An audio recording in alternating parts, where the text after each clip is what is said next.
Welcome to The Explainer. Today, we are diving deep into one of the great tragedies of science fiction, the fall of a hero in Revenge of the Sith.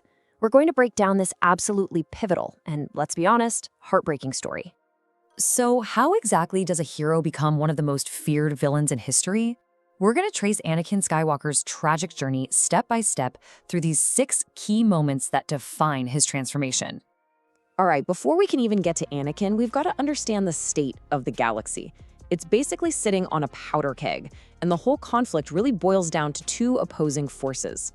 At its core, it's a classic story of light versus dark.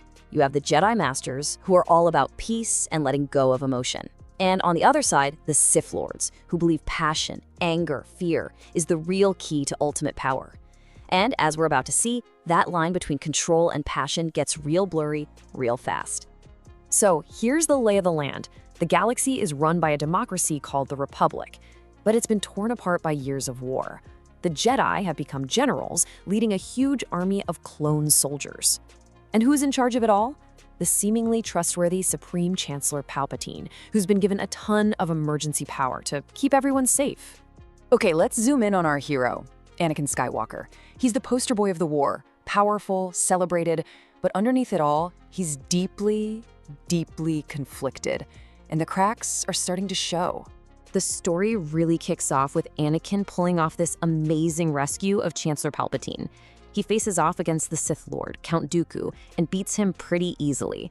But this victory immediately throws him into his first big moral crisis. Dooku is beaten, disarmed, totally helpless, and Palpatine just tells Anakin, kill him. Now, that is not the Jedi way at all. But Anakin, fueled by his anger and with the Chancellor whispering in his ear, he does it. And that one act shows us everything we need to know about his aggression and, more importantly, how much influence Palpatine has over him. Back home, Anakin has a secret life.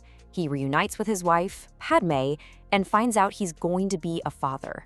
This should be the happiest moment of his life, but it's immediately poisoned by this awful, creeping fear. See, he's having these horrible nightmares. He sees Padme dying in childbirth, and they feel incredibly real. These are the exact same kinds of visions he had just before his mother died, a trauma he has never gotten over.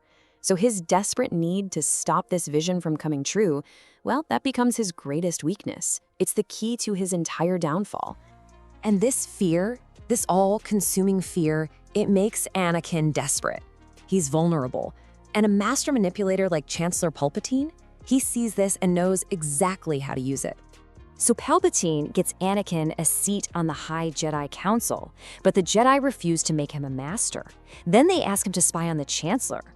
For Anakin, this is the ultimate insult. It just proves what he's been thinking all along. They don't trust him, they don't respect him. And here's the thing, he kinda has a point. His raw potential in the Force is off the charts. We're talking a midi-chlorian count over 20,000.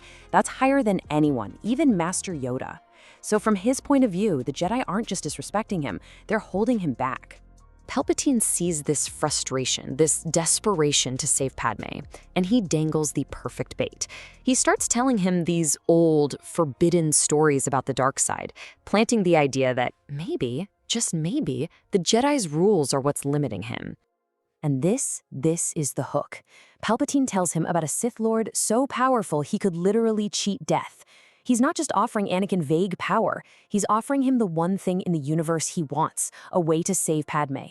This promise, this glimmer of hope that he can save his wife, is what finally pushes Anakin down a dark path he can never come back from. And then it happens. Palpatine just drops the act. He reveals he is Darth Sidious, the Sith Lord the Jedi have been hunting this entire time. This forces Anakin into an impossible choice: his duty to the Jedi, who he feels have betrayed him, or his loyalty to the one man who says he can save Padme. He actually does the right thing at first. He goes straight to Jedi Master Mace Windu and tells him everything. But as Windu is about to finish Palpatine off, Anakin just panics. All he can think is, if Palpatine dies, the secret to saving Padme dies with him. And in that single moment of pure fear, he steps in, betrays the Jedi, and seals his fate forever. He pledges himself to the dark side, and Palpatine gives him a new name. The hero known as Anakin Skywalker is gone. He is reborn as the Sith Lord, Darth Vader. Anakin's fall is the final move in Palpatine's galaxy-sized chess game. With his new apprentice by his side, Palpatine's grand plan erupts into violent, galaxy-wide chaos. It happens with a single chilling command: execute Order 66. This secret protocol, which was built into every single clone trooper, turns the entire army against their Jedi leaders. In an instant, the protectors of the Republic are branded traitors and are hunted down by their own men. This massive Jedi purge all comes down to two epic final showdowns. You've got the Grandmaster, Yoda, taking on the new Emperor Palpatine right in the heart of the government. And at the very same time, Anakin's former teacher and friend, Obi-Wan Kenobi, has to face his fallen apprentice. But the fight between Anakin and Obi-Wan, that's the real emotional core of the whole story. It is an absolute tragedy, set in a volcanic hellscape, and it ends with Obi-Wan defeating the man he considered a brother, leaving him dismembered and burning on the edge of a lava river. So the Republic is gone. The Jedi are basically extinct. It is the darkest moment the galaxy has ever known. But even in the ashes, a tiny, tiny glimmer of hope remains. So as Palpatine creates his new Galactic Empire, Padme gives birth to twins, Luke and Leia, and then dies of a broken heart, Anakin is rebuilt, trapped inside that iconic black suit. And the children, the last legacy of all that was good, are whisked away and hidden, kept safe from their father and his new emperor. And that's the final, powerful irony, isn't it?